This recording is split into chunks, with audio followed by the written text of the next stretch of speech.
warahmatullahi wabarakatuh. Kembali lagi di program Pensiun Planner. Luar biasa sekali, masih bersama saya Fajar Zulfikar dan tentunya ada Pak Miriza juga. Sehat Pak? Alhamdulillah. Alhamdulillah. Karena Ya. modal seorang pensiun planner itu adalah sehat.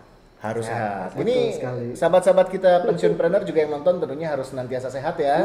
Masih dalam kondisi pandemi tetap harus bersemangat, tetap jaga imunitas dan tentunya bagi yang menjalankan ibadah puasa juga ini sekali. tentunya juga harus tetap semangat, semoga bisa meraih kemenangan nanti ya. Amin. Amin. Amin. Dan di episode 3 kali ini, Pak Mer, kita kehadiran tamu. Oke. Ya, ini anak muda Oke. yang bisa menginspirasi anak muda lainnya dan bahkan bisa menginspirasi yang sudah tidak muda lagi seperti saya Pak. Termasuk saya juga dong. Luar biasa ya. Ini berawal ya sama dengan saya gitu Pak ya, bekerja di perusahaan orang Oke. gitu ya, gonta-ganti perusahaan. Tapi ada titik di mana beliau ini memutuskan untuk tidak bekerja dan memulai berwirausaha. Oke. Atau boleh dibilang pensiun dan menjadi seorang Wirausaha. wirausahawan. Oke. Nah, langsung aja kita ngobrol dengan tamu kita di episode 3 kali ini, sahabat pensiunpreneur. Ada Yeremia atau biasa dipanggil Iye ya. Iya. Iya. Nama kecil. Iya. Nama kecilnya Iye gitu ya.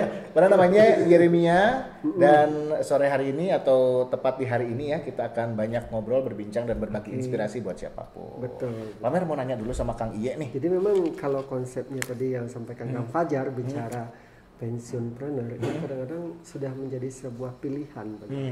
Nah, saya tertarik ada tren nih ya sebelum Kang Ig bahwa anak-anak muda itu sekarang mereka dalam tanda kutip teracunin gitu. Oke. Teracunin. Kenapa? Karena banyak sekali edukasi tentang entrepreneurship ya. Ya. Jadi kalau dulu orang bilang entrepreneurship itu harus dilahirkan, tapi sekarang bisa dididik. Ya. Satu lagi adalah di environment, lingkungan sekitar. Nah, saya pengen tahu nih pensiunnya kapan sih Kang gitu.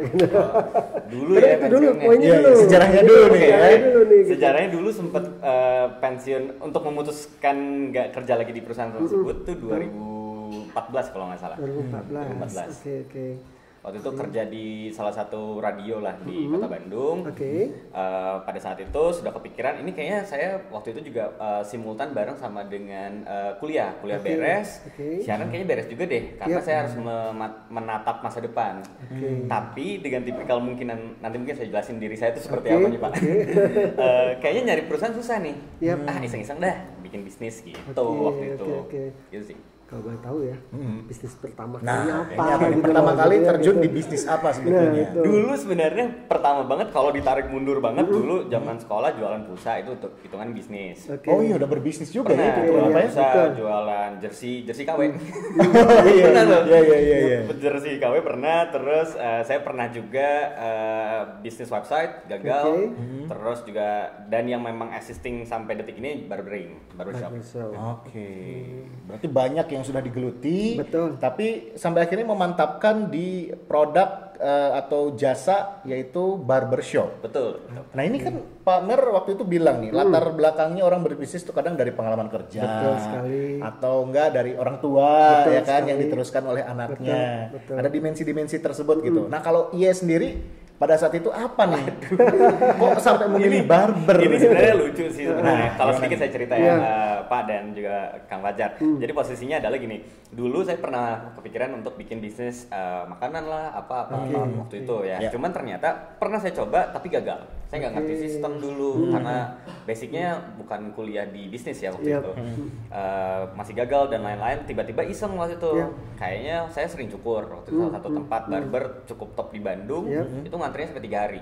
Oke. Wah ngantri 3 hari. Jadi apa namanya, inden dulu ya? Betul. Yes. Waiting listnya 3 hari. Kayak beli mobil ya harus inden ya.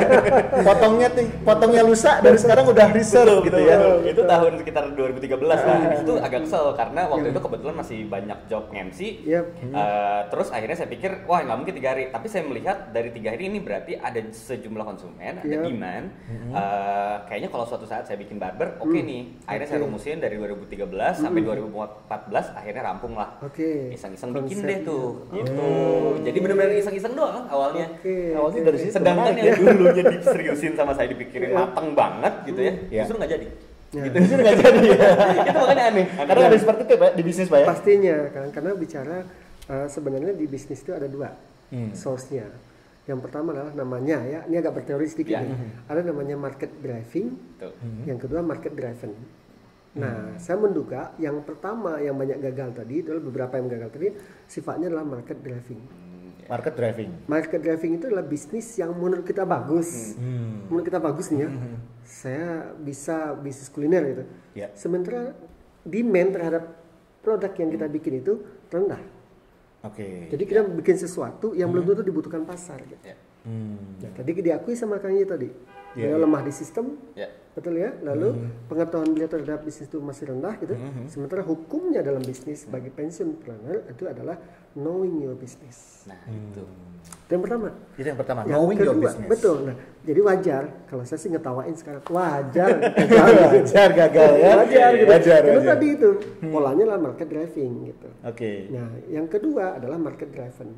Saya melihat kecenderungan yang kedua tadi, yang barbershop itu adalah market driven. Apa itu? Bisnis yang drive didorong oleh pasar, permintaan pasar. Market demand. Market demand. Nah, Oke. saya ada yang menarik sebenarnya yang kalau kita tidak jeli melihatnya dari Kang Iye ini adalah beliau sendiri adalah sebagai user, konsumen. Awalnya sebagai user. Betul, karena saya baca tadi dia secara tidak langsung beliau nyampaikan tadi, pemirsa saya sering MC. Nah, kalau saya kelihatannya tipe-tipe apa tuh pria apa namanya? Yang memperhatikan Mono- penampilan gitu ya. Iya betul. Metroseksual. Metroseksual Iya, gitu iya, gitu. iya. Agak Artinya dengar biar laku. betul. Tapi suka tidak suka itu jadi basic sebenarnya Kang Fajar. Jadi kalau boleh dibilang beliau sebagai user daripada barbershop gitu ya. Beliau tahu speknya seperti apa, beliau seperti apa yang dirasakan oleh konsumen ya tadi pria metroseksual.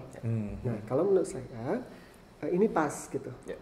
Sebagai seorang pensiun planner di awal lebih baik di konsep market driven.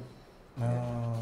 Jadi kita didrive oleh pasar gitu ya. Iya, iya, iya. Nah, apalagi beliau tadi pelaku dan tanda kutip konsumen gitu. Jadi beliau buka rahasia tadi. Pak Mer jangan ditanya teknis ya. Saya tanya nanti. Boleh. Kalau saya tanya tuh cara cukurnya Cara kumaha, nyetupnya, potongannya apa gitu. Aduh, itu Terus dia. kadang gini ya, yang menariknya adalah nih kalau di Bandung sendiri, Yap. biasanya barber atau tempat cukur itu didominasi dari satu daerah tertentu. Betul. Misalnya orang-orang Garut Betul, katanya yang betul, jago, betul. mahir dan segala Betul, macam betul. gitu. Padahal iya bukan orang Garut ya. Bukan orang Garut juga. Saya orang Bandung tapi tinggal di Cimahi orang tua gitu. Oh, oke. Tidak ada Garut-Garut. Garut-garutnya, tapi ini menggeluti usaha barber. Kalau yang saya lihat nih boleh dibilang progresnya bagus nih Betul, gitu ya. betul. Dan tentunya juga di balik banyaknya atau maraknya juga orang-orang yang bermain di bisnis barber ini, ia juga pada saat itu mau survive dan mau istilahnya struggling dengan situasi pasar saat itu ya. Betul. Nah, berarti total berapa tahun nih bergelut di bidang barber? Total berarti dengan sekarang 2014 start sampai sekarang berarti sekitar 7 tahun. 7 tahun ya. Wow, luar biasa. 7 tahun sudah mulai menuai hasil sepertinya Pak ya. Kelihatannya Kang Fajar tergoda deh. Wah, Kalau saya lihat gini Pak, kalau usaha barber ini usahanya nggak akan habis. Betul. Kayak makanan ya. Kalau orang mungkin berbisnis makanan, oh ya namanya orang selama hidup pasti bakal mengkonsumsi makanan dan minuman. Itu satu. Yang kedua adalah barber atau jasa potong rambut gitu ya. Ya orang kan pasti rambutnya selalu tumbuh dan selalu ingin dipotong atau selalu ingin di modifikasi dan segala macam gitu ya. Pasti demand-nya selalu ada nih. Pasti. Makanya menarik nih Pak ya. Kalau saya lihat sih gini, kejelian seorang Kang Iye itu adalah jadi di marketing itu ada namanya segmentasi pasar. Oke. Nah, segmentasi pasar itu ada 4. Pertama geografi, itu bagaimana kita memetakan konsumen itu kota Bandung, Medan itu. Tapi ini udah nggak valid lagi gitu. Yang kedua adalah basisnya demografi. Nah, bisa jadi orang kalau dulu bicara tentang potong rambut yang bagus itu kan lebih ke perempuan. Betul ya, karena perempuan itu sangat memperhatikan penampilan. Ya. Nggak valid lagi, kenapa? Ya metroseksual tadi. Nah, saya lihat kejelian seorang Kang J itu mainnya di lifestyle. Itu menjawab apa yang disampaikan oleh Kang Fajar tadi. Bicara lifestyle, bicara gaya hidup. Bicara gaya hidup gitu. Ketika udah bicara gaya hidup, ini nggak akan pasti habisnya gitu. Iya. Apalagi saya lihat saat ini, kemarin beberapa mahasiswi saya malah kemarin tuh di MM Widyatama bikin bisnis plan-nya itu bikin barbershop, karena dia juga pelaku, dia langsung motong. Dia bilang, Pak Mer, aku kewalahan ya Pak Mer gitu. Kenapa? Orang malah suka ke tempat saya gitu. Terus siapa yang motongnya? Saya sendiri gitu. Karena pegel gitu. Sehari itu dia berapa kepala gitu. Bayarnya per kepala tuh saya lupa 30 sampai 50 antara sekitar itu kisarannya gitu. Tapi Pak Amir sehari itu saya bisa 15-20 kepala, ininya nggak kuat katanya Pak. Pegel katanya gitu. Saya cari orangnya belagu katanya gitu. Jadi para orang yang punya skill itu rambut itu, mereka sudah dapat ilmunya sedikit, keluar kan nanti. Saya nanti konfirmasi ke Kang Iya juga ya gitu. Lalu mereka rada-rada naikin price katanya gitu. Kadang-kadang mereka bertingkah gitu, kadang-kadang jam kerja sini ada alasannya gitu. Bagi saya, ada perubahan nih. Sama jawab apa yang sampaikan Kang Fajar tadi. Ini never ending business gitu. Karena sudah menjadi lifestyle. Karena itu yang dilihat Kang. Betul. Kang Iya tadi. Nah terakhir adalah behavior, perilaku. Ya, mungkin nih gimana nih behavior daripada konsumennya ya, tapi beliau sendiri udah curcol tadi.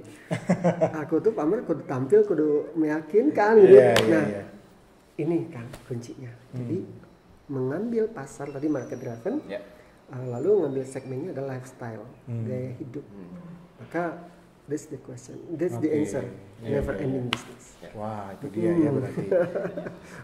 Waduh, tapi kalau kita melihat di Bandung juga nih, melihat peta persaingan gitu ya, kompetitor banyak, ya kan? Wah, kalau apalagi kalau daerah kampus ya, atau daerah kos-kosan, per berapa meter tuh pasti ada barber.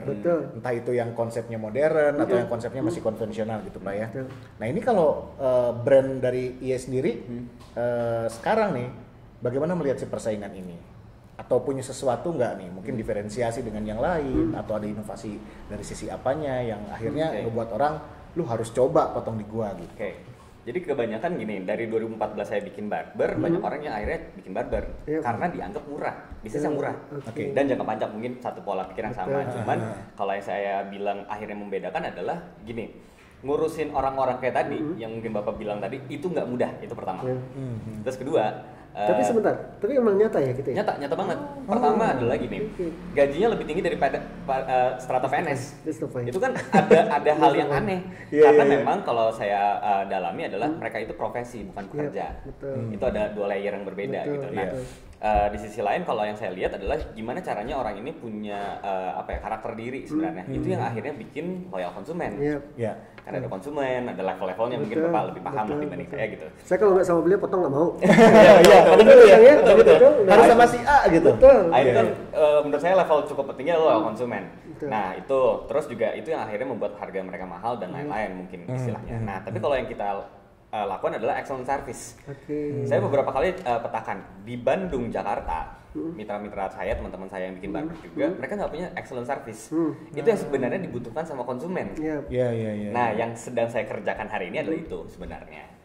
Bagaimana mencapai si excellent service ini gitu. Karena sekali lagi banyak orang yang mikir barber ya cukur, udah cukur titik beres gitu. Tapi yang saya sayangkan adalah sebenarnya setelah cukur apa nih?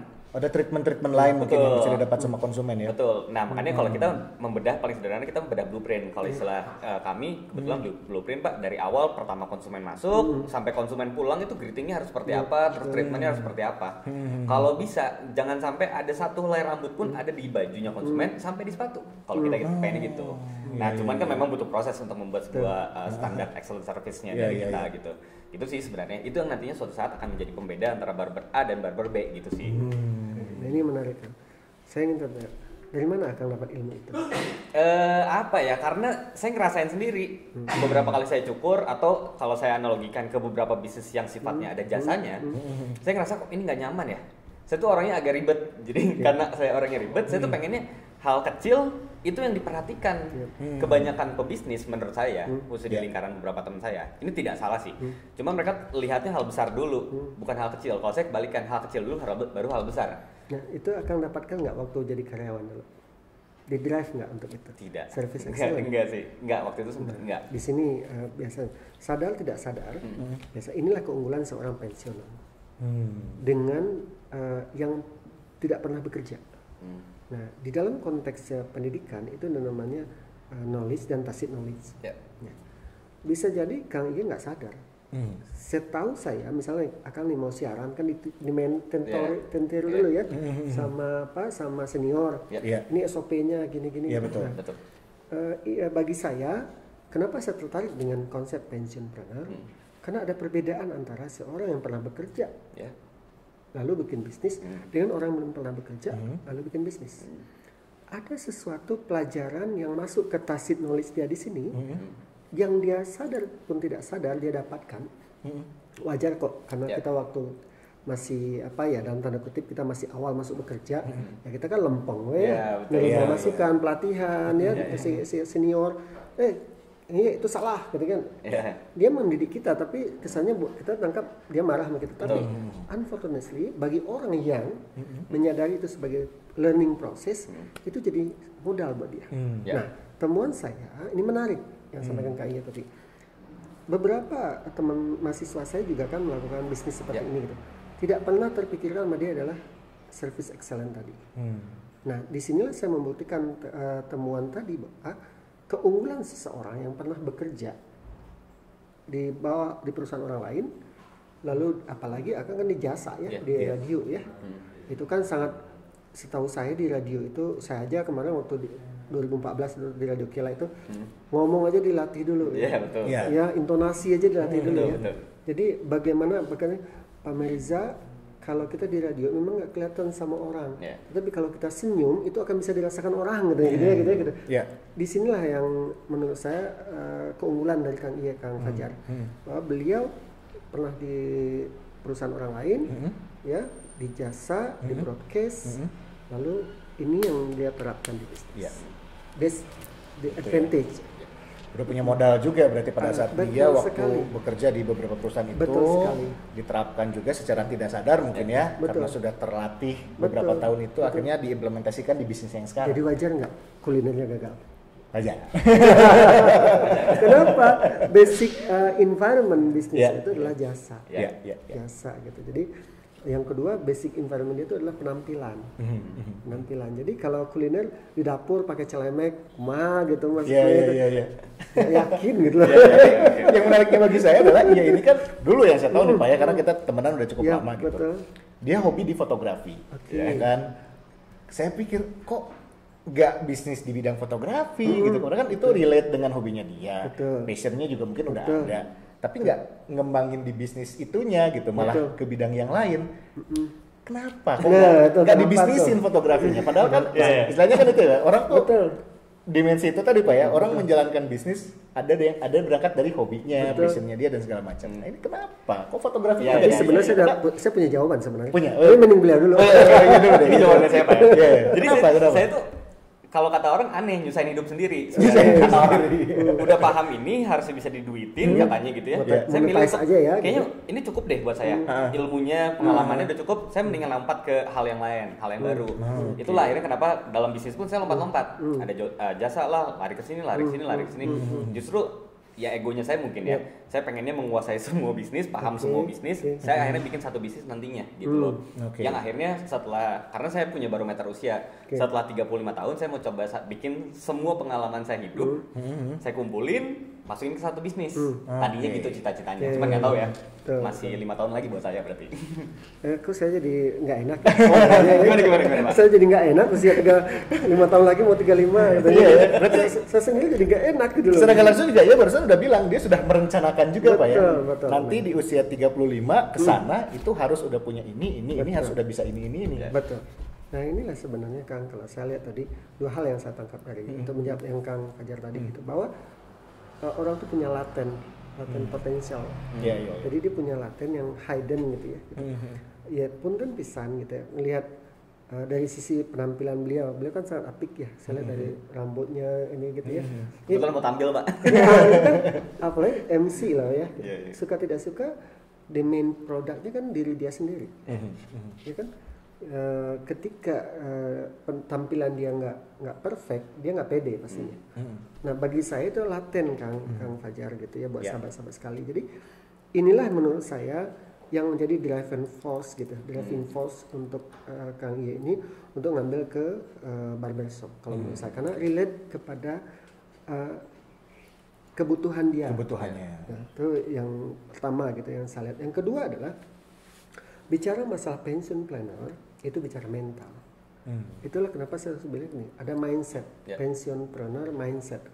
Itu apa? Pola pikir dulu. Nah ini yang selalu saya bicara ke teman-teman ketika kita jadi karyawan seringkali kita kejebak.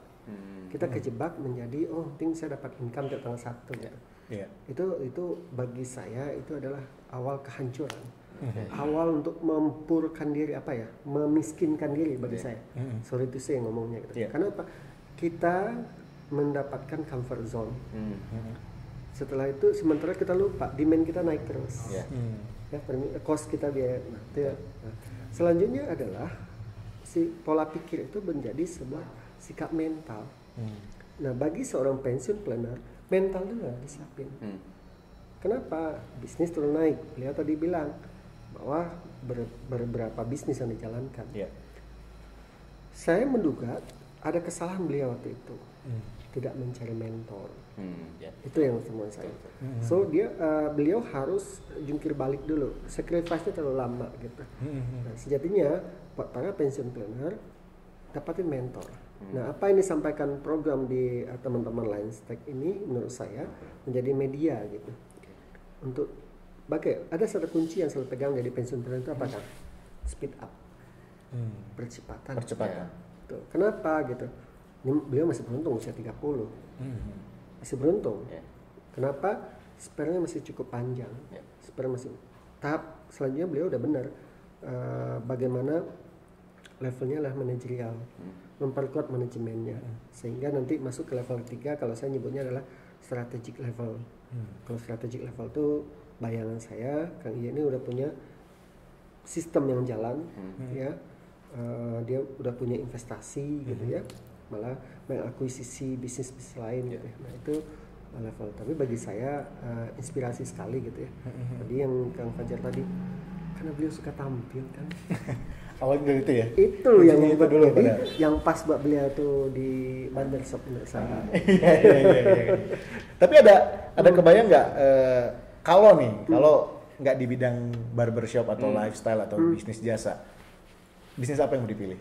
Dulu sih pengennya coffee shop dulu ya. Karena hobi ngopi. Satu, terus kedua bikin lapangan futsal pengen gitu. Terus percetakan gitu sih yang memang ya apa aja yang kepikiran gitu dan suka gitu. Kalau percetakan karena kebetulan saya suka ngeprint zaman dulu apalagi kuliah kan ngeprint terus ya bikin percetakan atau kayak center gitu ya. Gitu sih, ada beberapa sih yang dulu kepikiran gitu loh. Tapi saya teringat jadi memang sebaiknya kita di sebelum usia 30 tuh mencoba semua gitu. Mencoba semua, jadi tahu semua gitu. Karena bagi saya learning proses itu antara 21 sampai 30. Untuk mengetahui gitu. Karena kalau dimodelkan bisnis itu sederhana kok. Pada akhirnya adalah FMOH gitu. Jadi yang harus kita tahu finance, marketing, operation, human resource. Plus sekarang itu adalah legal. Jadi legal harus kita pahami dengan baik.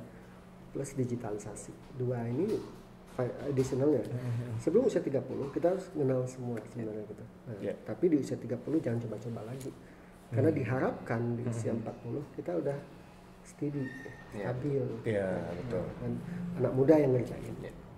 Kita udah tinggal menikmati apa yang sudah kita bangun, kita perjuangkan gitu ya. Tinggal kita harus pindah kuadran istilahnya. Kalau Robert Kiyosaki itu ketika kita udah masuk di kanan dengan bisnis yang gede ya, bukan bisnis yang kecil.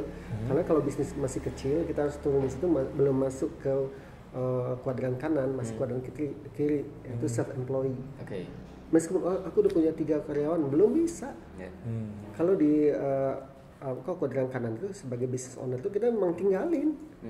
Mau jalan-jalan kayak kumaha gitu ya, silahkan. Orang yang jadi direkturnya dari orang gitu.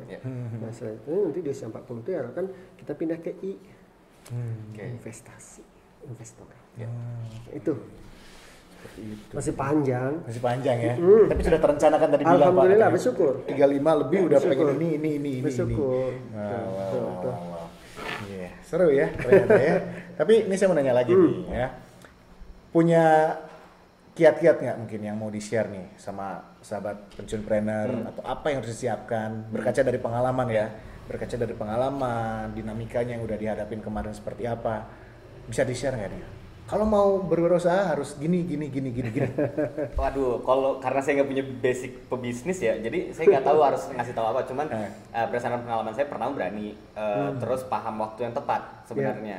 Terus ketiga mungkin mental, betul Pak, mental ya. Terus yang keempat ya restu orang tua ya, karena setiap saya coba bisnis, walaupun gagal, ya nggak tahu ya, ada aja kelebihannya atau keuntungannya. Segagal-gagalnya bisnis yang selalu saya jalanin ya beberapa kali, ada aja lebihnya gitu ke saya gitu. Balik modal lah istilahnya gitu loh Pak. Nggak minus-minus amat lah ya. Dari sana saya belajar karena sedikit informasi. Waktu itu saya pernah bikin bisnis. Kebetulan nggak ngomong sama orang tua. Karena orang tua taunya saya bisnis barber aja nih. Kebetulan bikin bisnis B, nggak ngasih tahu. 3 bulan hancur. Padahal itu proper loh, sistem dan lain-lain, timnya proper, harganya oke dan lain-lain lah. Cuman ya itu mungkin ada satu part yang ini nggak tahu nih. Part itu ya. Magicnya di mana nih gitu. Nah itu tuh pentingnya. Coba aja orang tua atau mungkin orang tua bisa ngedoain ya. Iya betul. Semoga bisnis A-nya beres, bisnis B-nya beres, bisnis C-nya juga lancar gitu ya. Karena nggak ngomong ya berantakan akhirnya. Wah itu ya berarti yang bisa diambil tuh 4 poin penting dari I. Nah kalau boleh tahu ini brandnya apa sih? Sekarang kenalin dong sama sahabat pensiunpreneur ini apa aja. Kebetulan saya bikin istilahnya spin off lah dalam bisnis saya. Jadi saya bikin namanya Enakin Corporation. Ini kita punya tajuknya adalah Enakin Kepala. Jadi untuk barbernya kita fokus di Enakin Kepala, tapi sisanya kita labelnya semua enakin gitu loh Pak. Jadinya nanti dari si korporasi ini kita punya turunan banyak bisnis jasa yang ada di Bandung, kita pengen coba untuk lakukan sih. Contohnya? Gitu. Contohnya mungkin paling sederhana yang paling relate hari ini, karena cowok ketemu cowok, cuci sepatu, cuci helm, nanti cuci kendaraan dan lain-lain sih sebenarnya Pak. Cuman memang kita ambil satu hook, satu campaign-nya enakin ini loh Pak. Jadi akhirnya nanti ke depannya memang bisa tinggal ditambahin, misalnya enakin jas, enakin jam atau apapun lah gitu. Itu yang pengen kita tarik gitu, karena untuk sekali lagi kalau tadi sedikit Bapak mau ngomongin tentang legalnya agar lebih mudah Pak. Hakinya juga jadi nggak banyak banget lah gitu loh. Iya. Terus emang core-nya di lifestyle tetap ya, nggak jauh-jauh dari situ. Ada nama konsep namanya kita bisnis itu ekspansi. Ekspansi. Jadi dalam konteks itu melakukan ekspansi itu namanya meta bisnis. Meta bisnis itu bagaimana kita mengambil bisnis yang relate. Relate tapi kata kuncinya harus diingat, segmen yang kita ambil tetap harus lifestyle. Lifestyle sama behavior. Nah, bicara tadi itu saran saya pakailah filosofi kereta api. Nah, filosofi kereta api itu apa? Yang paling depan apa? Lokomotifnya. Lokomotif ini harus dikuat dulu, karena dia nanti akan menarik bisnis yang satu, betul. 2, 3, 4 ke sana. Kenapa bisnis yang kedua, ketiga ini jangan dijadikan lokomotif, cukup sebagai gerbong. Nah, gerbong 1, gerbong 2, gerbong 3. Nah, tujuannya apa gitu? Ini bagaimana kita fokus memperkuat si lokomotif. Nah, memperkuat ini kemana? By manajemen sistem. Nah, disinilah kita perlu memperkuat manajemen sistem by teknologi digitalisasi saat ini. Jadi konsepnya digitalisasi itu bagaimana memanfaatkan yang namanya teknologi sebagai enabler. Enabler buat bisnis kita ada 4 dimensi yang perlu diperkuat. Pertama apa? Bisnis prosesnya. Terus yang prosesnya itu dalam hal penggunaan data ya, data big datanya. Jadi kan kalau misalnya enakin. Nah, dengan data big data yang ada, misalnya kita punya 1000, dia selama ini baru enakin kepala, itu kan jadi prospek langsung enakin jam, enakin jas, enakin sepatu kan gitu. Yang ketiga adalah people-nya. Nah, ini jadi kritis sekali gitu, people. Untuk pengenalan terakhir barulah aplikasi. Nah, jadi desain ini alhamdulillah menurut saya turunan daripada pensiunpreneur mindset yang namanya visi. Nah, visi itu yang harus dikuatin, dirawat sehingga bisa jadi fondasi. Luar biasa ya, sangat menginspirasi. Dan ini juga penasaran nih, hampir kelewat nih. Tapi di keluarga semua pebisnis atau nggak ada. Nah, menarik Pak. Papa guru dulu, mama ibu rumah tangga, kakak adik ya udah kerja semuanya gitu. Cuma saya doang yang istilahnya keluar dari jalur keluarga gitu. Sebenarnya itu tadi dulu orang melihat menjadi pensiunpreneur gitu ya, harus dilahirkan. Itu teori lama gitu. Yang kedua bisa dididik. Yang ketiga adalah environment. Nah, di sini keuntungan mereka kan, mereka teknologi adaptability-nya tinggi. Ya gitu. environmentnya dengan anak-anak milenial gitu ya, yang lifestyle-nya tinggi gitu ya. Nah, jadi ini menurut saya variabel ini bisa menutup kekurangan keluarga yang tidak berbisnis. Ya. Ya. Ini banyak sekali ilmu yang bisa didapat ya. Betul sekali. Semakin membuat sahabat kreatif, sahabat pensiunpreneur juga menjadi semakin terpacu gitu ya, termotivasi untuk saya harus mulai merancang, saya sudah mulai memetakan nih usia segini harus dapat goalsnya ini, usia segini harus mencapai ini gitu ya. Betul sekali. Ini saya semakin terpacu juga Pak ini kalau melihat perjalanannya seperti apa gitu ya. Ada satu lagi mungkin yang saya ingin tekankan nanti dengan Kang Gi, kalau boleh saya saran ya. Boleh silakan. Ketika kita melakukan ekspansi, temuan saya ya, banyaknya teman-teman tuh lemah di financial literacy.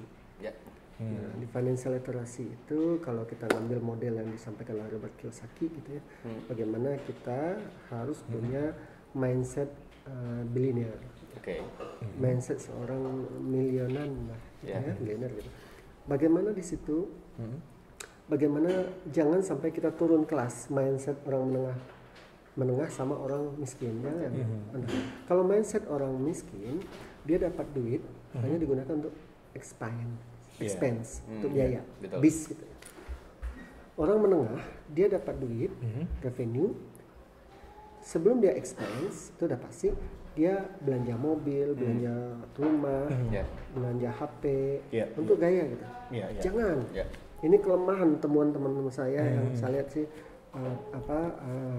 milenial yang bisnis. Jadi dia belum lama beli mobil gitu. Nah, itu kredit kan itu.